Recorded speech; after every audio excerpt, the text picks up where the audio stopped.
এখানে আপনারা দেখতে পাচ্ছেন যে একটি গোয়ালঘর তৈরি করা হচ্ছে।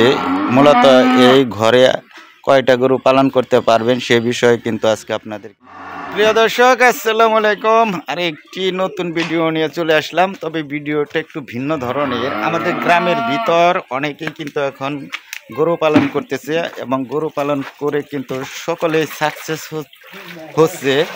আর গ্রামের ভিতর আপনারা কিভাবে গরু পালন করবেন এবং তার জন্য কেমন একটা গোয়ালঘর তৈরি করতে হয় সেই বিষয়ে কিন্তু আজকে আপনাদেরকে ধারণা দেব। এখানে কিন্তু একটা গোয়ালঘর তৈরি হচ্ছে, সেটা আজকে আপনাদেরকে দেখাবো। এখানে আপনারা দেখতে পাচ্ছেন যে একটি গোয়ালঘর তৈরি করা হচ্ছে। মূলত এই ঘরে কয়টা গরু পালন করতে পারবেন সে বিষয়ে কিন্তু আজকে আপনাদেরকে ধারণা দেব। চলুন এই গোয়ালঘরের ভিতরে গিয়ে দেখি এটা কেমন করে তৈরি করা হলো। এই যে দেখতে পাচ্ছেন এটা হলো মেন রাস্তা। এখান থেকে কিন্তু গরুগুলা ওঠানো হবে। খুব সুন্দর হয়েছে, ভিতরে গেলে আপনারা দেখতে পারবেন। মূলত এই গোয়ালঘরটি হলো 20 ফিট স্কোয়ার, তাই না মিস্ত্রি? 20 ফিট স্কোয়ার না, 20 ফিট স্কোয়ার। দেখতে পাচ্ছেন যে মিস্ত্রিরা কিন্তু এখানে অলরেডি কাজ করতেছে, তারা কিন্তু স্বয়ং উপস্থিত আছে। 20 ফিট স্কোয়ার না, এই যে মিস্ত্রিরা কাজ করছে, তার কাছে শুনলাম যে এটা 20 ফিট স্কোয়ার। আর এখানে মাঝখানে কিন্তু একটা এই যে গরুর খাবারের জন্য এই যে তৈরি করা হয়েছে। এটা মূলত কত ফিট লম্বা মিস্ত্রি? এটা কত 18 না না লম্বা 12 ফিট না, 12 ফিট।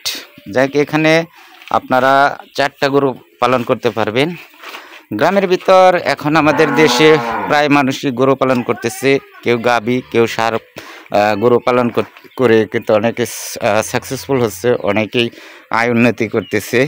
আপনারা চাইলে এরকম একটি গরুর জন্য গোয়ালঘর তৈরি করতে পারেন। তবে এই গোয়ালঘরটি মজবুত, দেখতে পাচ্ছেন এখান দিয়ে কিন্তু চতুর্দিকে এই যে একটা সিসি ডালাই দেওয়া হচ্ছে, এই যে দেখতে পাচ্ছেন, যাতে ফেটে না যায়। খুব সুন্দর।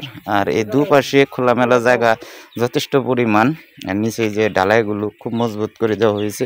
আর এই গোয়ালঘরটি মূলত চতুর্দিকে দেখতে পাচ্ছেন জালানাগুলো খোলামেলা, মানে এখানে চারপাশের কোনো পাশে কিন্তু আটকানো নেই।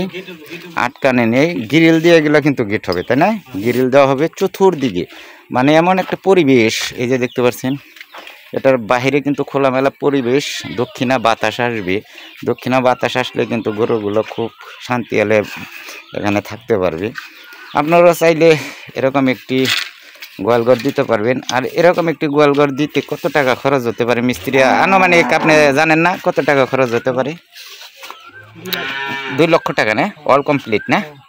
অল কমপ্লিট 2 লক্ষ টাকার মধ্যে কিন্তু আপনারা পারবেন। তবে গরু পালন করতে গেলে অবশ্যই আপনাদের এরকম একটি গোয়ালঘরের প্রয়োজন, কারণ যেখানে সেখানে গোয়ালঘর অনেকেই দেখা যাচ্ছে পরিবেশ ঠিক নেই, সেখানে কিন্তু গরু পালন করে, এতে গরু অসুস্থ হয়, তেমনভাবে বেড়ে ওঠে না, আর গাভী থাকলে তেমনভাবে দুধ দেয় না। আর এরকম যদি পরিবেশে আপনার গরু পালন করেন তাহলে অবশ্যই আপনারা সাকসেস হতে পারবেন। দেখতে পাচ্ছেন, দেখ এই গোয়ালঘরের আপডেটটা পরবর্তীতে আরেকটা দেব, যে গোয়ালঘরটা কেমন হলো যখন কমপ্লিট হবে। এরকম ভিডিও আপনারা মাঝে মাঝে পেয়ে যাবেন। যদি আমার চোখের সামনে এরকম কোনো গোয়ালঘর পড়ে তাহলে সেটা আপনাদেরকে ধারণ করে এর খরচ আপনাদেরকে জানিয়ে দেব, আপনারা জানতে পারবেন। ধন্যবাদ।